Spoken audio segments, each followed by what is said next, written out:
I'm very excited to see where the future goes and where I can help lead the foundation to continue to evolve and meet community needs. BusinessJournalDaily.com. 3 Minutes With is brought to you by Farmers National Bank. Who's the only local bank with a mobile mortgage app? Farmers.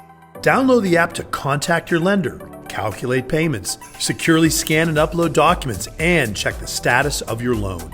Fiercely local, fiercely loyal, Farmers. Shari Harrell announced her retirement in June, and starting in September, her and I were able to serve as co-presidents. And then as of March 1st, I officially became president flying solo. And one of the things that Shari and I really focused on through our transition and getting me to the place where I would be leading the organization without her support day to day was making sure we stayed focused and dedicated to our new strategic plan. You know, I think the best way to describe our strategic plan is the lenses that guide the work. So being community-centered, how can we make sure that everything we do as a foundation is both informed by and including the community and making decisions and driving the work forward? So regardless of what strategy or tactic you look at, we are constantly asking, how is the community informed this work and how is the community engaged in making this happen? Okay. Diversity, equity, inclusion, and belonging as the outcome, and really creating a space that our organization is a place where everyone feels that their voices are not only appreciated, but they're heard and respected. And that's from the staff to the board level, as well as grantees and fund holders. And in challenging tradition, philanthropy is a longstanding institution, and asking, why do we do what we do, and is there a better way to do this for the community, is really a grounding principle of our strategic plan. In 23, we were very excited to bring our assets over 90 million, which is just for us so important because those are more resources to invest out in the community. So our foundation, as we're celebrating our 25th anniversary this year, it's wonderful to see that we're getting very close to that 100 million mark. It really was attributed to the fact that we opened 18 new funds in 2023.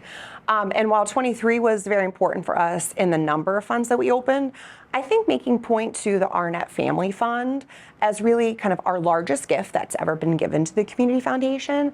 And also, while there are some pretty specific areas of focus that we will make grants out, it really has our board's discretion. So that gives us the flexibility to adapt to changing needs in the community and respond to what we're hearing from nonprofits in regards to where the support's needed.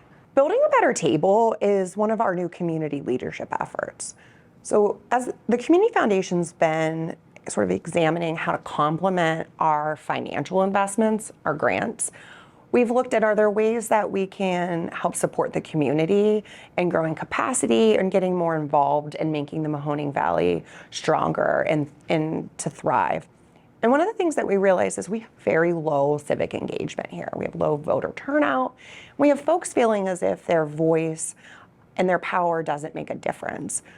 We have supported and been a part of a partnership with numerous community leaders with an initiative called Building a Better Table. And it's to help residents in the Mahoning Valley understand how government and civic democracy works, and to give them the resources to empower them to get more involved and to know that they do have a voice and that they have the power to make change in their community. In addition to the funds at the Community Foundation, we also work with supporting organizations. Folks in the community might know us from helping work with this William Swanson Charitable Fund and our two health foundations, the Western Reserve Health Foundation and the Trumbull Memorial Health Foundation. But we also just started a relationship and partnership with the Mahoning Valley Historical Society, and they have opened a foundation that we have under our umbrella that we're supporting and working with. So with our 25th anniversary, we've been looking at what has worked well for the community, and the Fund for Women and Girls is definitely a standout.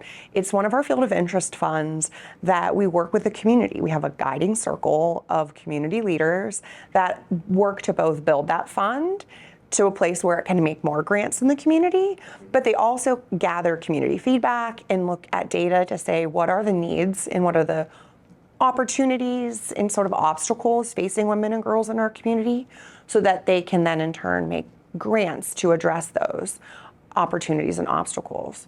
So we'd love to replicate that. For our 25th anniversary, we've set aside funds to seed 3 new field of interest funds. So we'll be working over this year to get input from the community on what those field of interest funds should be. Okay.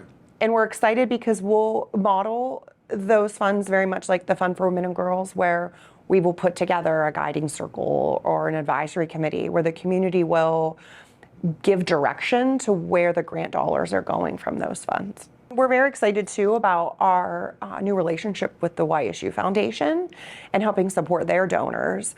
So now individuals that work with the YSU Foundation have the option to have a donor advised fund with the Community Foundation with a very formal partnership with the foundation. So that's an exciting thing that came out of 23 as well. The foundation has always been about the community. When Patricia Brozik was serving as our first president, it was positioned to meet the needs of our new incoming donor advised funds and the growing nonprofit network in the community, and getting grant making started and adding another philanthropic opportunity to invest in really important, impactful work.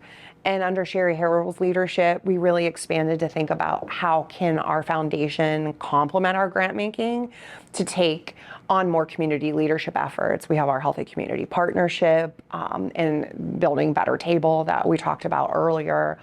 And I'm very excited to see where the future goes and where I can help lead the foundation to continue to evolve and meet community needs. I certainly feel that growing our efforts in community leadership is something that we'll continue to lean into. One of the things that we recognize is that government resources are essentially the largest grant maker to social needs, and that the foundation really can leverage those resources and opportunities for our foundation. So we've been stepping more into an advocacy role to help sort of marshal more government resources into our community.